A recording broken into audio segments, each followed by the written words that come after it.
سورہ محمد پارہ نمبر 26 آیہ کریمہ نمبر 20 اور 21۔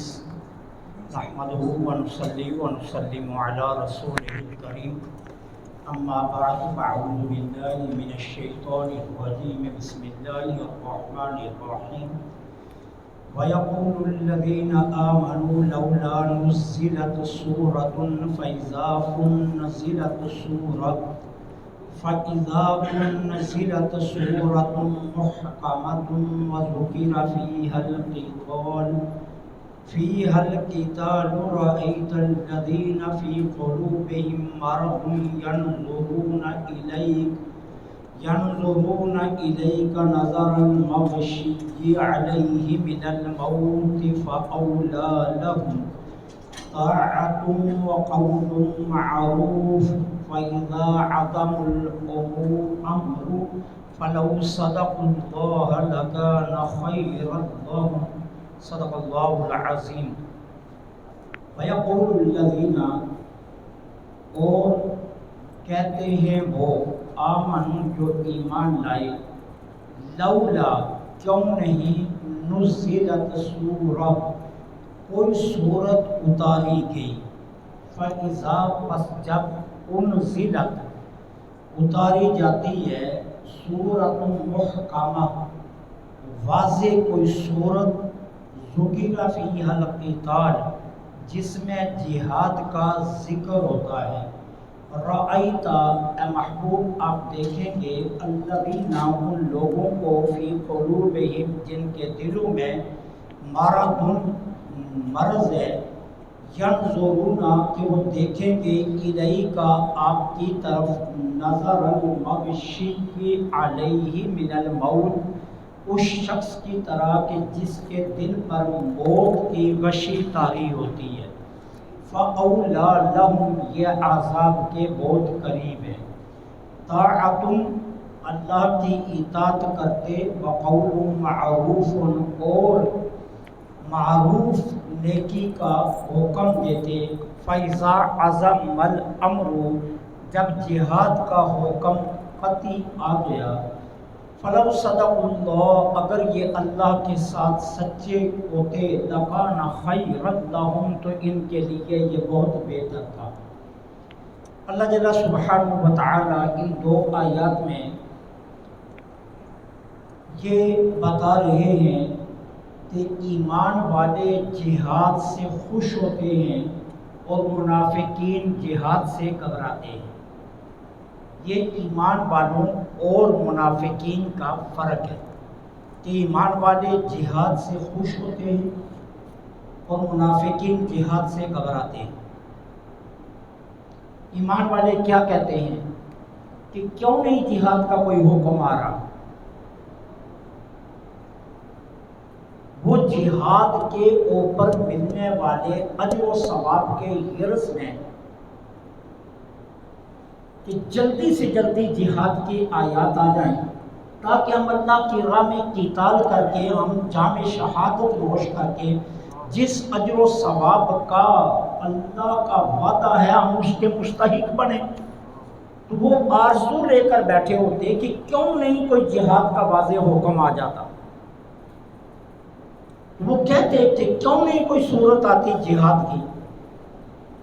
اللہ فرماتا ہے پھر جب ہم جہاد کا واضح حکم بھیج دیتے ہیں کہ جس میں کوئی آیت منسوخ نہیں ہوتی، جہاد کا کوئی حکم بدلتا نہیں ہے، جبکہ ہم جہاد کا واضح حکم نازل کر دیتے ہیں، تو محبوب آپ دیکھیں گے ان لوگوں کو جن کے دلوں میں نفاق کا مرض ہے،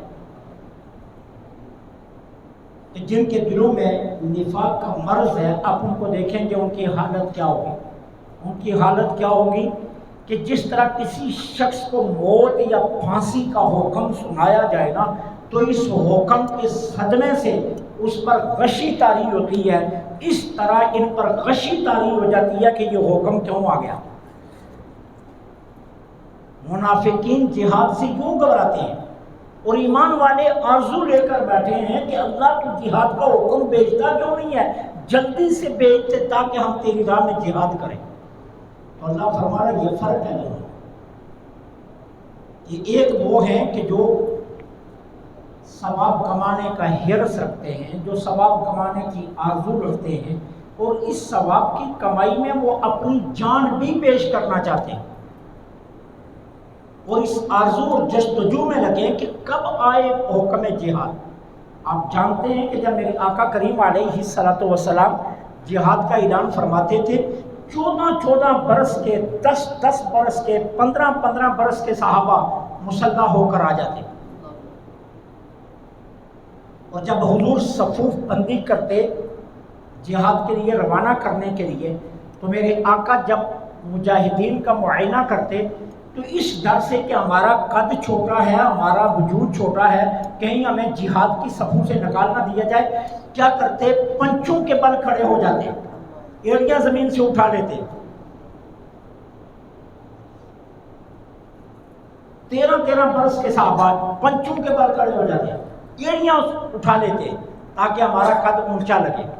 اور جب کبھی حضور پاؤں کی طرف دیکھ کر انہیں کہتے کہ تم جانے کے قابل نہیں ہو، تو احد کے موقع پر ایسا واقعہ بھی ہوا کہ 2 بھائی ہیں، ایک چھوٹی عمر کے ہیں، ایک بڑی عمر کے ہیں، تو چھوٹی عمر کے بھائی کو کہا گیا تم جہاد پر نہیں جا سکتے، تم ابھی بچے ہو، تمہاری عمر تھوڑی ہے، تو وہ بڑے بھائی کے قدم پکڑ کر کہتا ہے حضور سے سفارش کیجئے مجھے جانے دیں۔ یہ کوئی مٹھائی تو نہیں بانٹی جا رہی تھی، یا کوئی 11ویں کا حلوہ تو نہیں بانٹا جا رہا تھا جہاں اتنے شوق سے جانا تھا، پتا تھا کہ واپسی ناممکن ہے، لیکن جستجوئے ثواب اتنا تھا صحابہ میں کہ وہ کہتے تھے اگر جان کی بازی لگا کر بھی اللہ راضی ہو جائے تو اور چاہیے۔ آج ہمارے لیے چند قدم گھر سے اٹھ کر مسجد میں آنا کتنا مشکل ہے۔ دیکھیے کہ جنہوں نے دین کو سنبھال کر ہم تک پہنچایا، انہوں نے کتنی قربانیاں اس دین کے لیے دی، کتنی قربانیاں دے کر یہ دین بھیجا ہے۔ مجھے پتہ نہیں وہ جملہ کس کا ہے، لیکن میں نے ایک جگہ پڑھا جملہ تو مجھے بڑا اچھا لگا۔ اس نے کہا گھر سے اٹھ کر مسجد جاتے نہیں ہیں لیکن شوق رکھتے ہیں جنت جانے کا۔ پتہ ہے کتنا سفر کرنا پڑے گا جنت میں جانے کے؟ بہت طویل سفر، بہت لمبا سفر ہے۔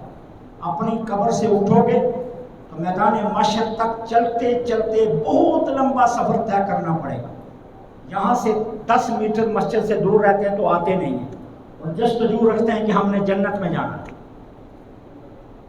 بڑی قربانیاں دی ہیں صحابہ نے اس دین کے، لیکن ان کی قربانیوں کے پیچھے ان کا اخلاص تھا۔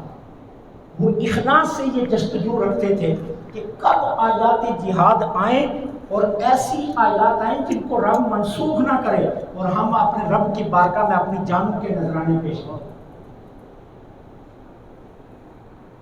فرمایا ایمان والے وہ ہیں جو کہتے ہیں کہ کیوں نہیں کوئی صورت نازل ہو رہی جہاد کی، اور جب ہم محکم صورت کو بھیج دیتے ہیں تو پھر کیا ہے، ایمان والے تو خوش ہوتے ہیں، لیکن جن کے دلوں میں مرض ہے نفاق کا، انہیں غشی کے دورے پڑنا شروع ہو جاتے ہیں کہ اب جہاد آ گیا، حکم جہاد آ گیا، جاتے ہیں تو مرتے ہیں، نہیں جاتے تو نفاق ظاہر ہوتا ہے، پتہ چل جائے گا منافق ہے، انہیں غشی کے دورے پڑتے ہیں۔ اب کیا ہوگا؟ اللہ فرماتا ہے جن کو غشی کے دورے پڑتے ہیں نا، فَأُولَٰئِکَ، اللہ کے عذاب کے یہ بہت قریب ہے، اللہ کا عذاب انہیں پکڑ لے۔ کیسی وہ مائیں تھیں جو اپنے جوان بچے تیار کر کے بھیجا کرتی، کیسی وہ مائیں تھیں جو یہ کہہ کر بھیجا کرتی تھی دودھ معاف نہیں کروں گی اگر زندہ لوٹ آیا، اسلام کے لیے قربان ہو جانا۔ اس طرح مائیں تیار کرتی تھی۔ آج جس طرح دلہے سجائے جاتے ہیں نا، اس طرح یقین جانے جو نا ان کی بلائیں مائیں اور بہنیں اتارتی تھیں، اور خود اپنے ہاتھوں سے انہیں تلواریں اور نیزے پکڑاتی تھی اور گھوڑوں پر سوار کرتی تھی اور پیچھے دعائیں دیتی تھی، مولا میں نے بھیج دیا، اسے قبول کر لیں۔ وہ بھی اسلام کی مائیں تھی۔ آج ہمارا بچہ سکول جاتا ہے تو ہم انتظار میں بیٹھے رہتے ہیں کب واپس لوٹے گا، کب واپس لوٹے گا، اور 1 منٹ اوپر ہو جائے تو ہمارے دل میں ہلچل مچ جاتی ہے۔ اور وہ مائیں بھی تھی نا جو اپنے بچوں کو جہاد کے لیے بھیجا۔ اسلام بڑی قربانیوں کے بعد ہمارے پاس یوں آسانی سے نہیں آ گیا۔ فَأَوْلَىٰ لَهُمْ، اللہ کے عذاب کے بہت قریب ہیں جو جن کو غشی کے دورے پر۔ اب اللہ کیا فرماتا ہے؟ سچی بات تو یہ ہے کہ طاعت اللہ کے فرمان کی انہیں اطاعت کرنی چاہیے۔ جب رب نے حکم دے دیا جہاد کا تو پھر جہاد کرنا چاہیے تھا۔ وقول معروف، اور نیکی کا حکم دینا اور اللہ کے حکم کی اطاعت کرنا، کہا یہ بڑے اچھے کام ہیں۔ فَإِذَا عَزَمَ الْأَمْرُ، اور جب حکم جہاد قطعی آ گیا، عزم کہتے ہیں قطعی، امر کہتے ہیں حکم کو، جب قطعی حکم آ گیا کہ مسلمانوں اب جہاد کرو، اب تمہیں ڈر کر رہنے کی ضرورت نہیں ہے، اللہ تمہاری مدد کرے گا، تمہیں کامیابیاں عطا کرے گا۔ جب قطعی حکم جہاد آ گیا ہے، فَلَوْ صَدَقُوا اللَّهَ، اگر یہ اللہ سے سچے ہوتے، لَكَانَ خَيْرًا لَهُمْ، تو جہاد میں جانا ان کے لیے بہت بہتر ہوتا۔ کیوں؟ اس لیے بہتر ہوتا، بچ کر آ جاتے تو غازی کہلاتے، اگر جام شہادت نوش کر دیتے تو ساری زندگی ایمان والوں کی دعاؤں کے مستحق بن جاتے۔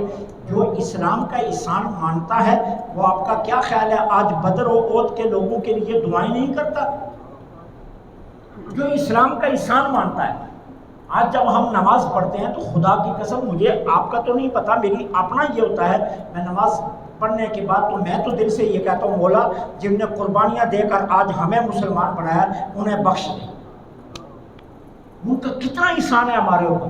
صحابہ یہ قربانیاں نہ دیتے، صحابہ اتنی جد و جہد نہ کرتے، صحابہ یوں جنگیں نہ لڑتے، صحابہ یوں اسلام کا تحفظ نہ کرتے، اہل بیت اپنا کنبہ نہ لٹاتے، تو آپ کا کیا خیال ہے آج ہم جو ہے نا مسلمان ہوتے؟ آج ہم بھی کسی مہمتا کا بت، یا آج ہم بھی کسی کرشنا مہاراج، آج ہم بھی کسی گرو نانک کے ماننے والے ہوتے؟ یوں صحابہ کی مہربانی ہے کہ آج ہم مسلمان ہیں، ان اہل بیت کی مہربانی ہے کہ آج ہم مسلمان ہیں، تو کتنا احسان ہے ہمارے اوپر۔ یقین جانیے کہ یہ امت ساری زندگی صحابہ و اہل بیت کی مقروض ہے، اور اس قرض کے اتارنے کا واحد حل ہے کہ ہمیشہ ان کا شکریہ ادا کیا جائے جن نے یہ دین ہم تک پہنچایا۔ ہمارے آقا کی، آج ہم اپنے آقا کی حیات طیبہ کا ایک ایک پہلو کتنے یقین سے بیان کرتے ہیں۔ ہم کہتے ہیں ہمارے آقا نے پانی 3 سانسوں میں پیا، اور ہم اس کے لیے مناظرہ کرنے کے لیے تیار ہیں کہ ہمارے آقا نے 3 ہی سانسوں میں پانی پیا۔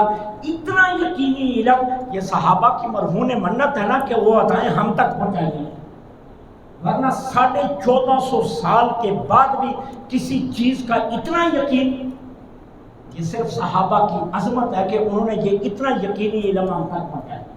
ہمارے آقا کی آج ایک ایک ادا اگر ہم تک ہے تو وہ صحابہ کی مہربانی ہے۔ فرمایا اگر وہ اللہ کے ساتھ سچے ہوتے تو پھر کیا ہے، ان کے لیے بہت بہتر تھا کہ وہ جہاد کا کام کرتے، یہ ان کے لیے بہت بہتر تھا، لیکن افسوس ہے کہ وہ چونکہ مرض کے نفاق کی مرض میں مبتلا تھے، اس لیے جہاد کا حکم آیا تو ان کو غشی کے دورے پڑنے لگے۔ اللہ سے دعا ہے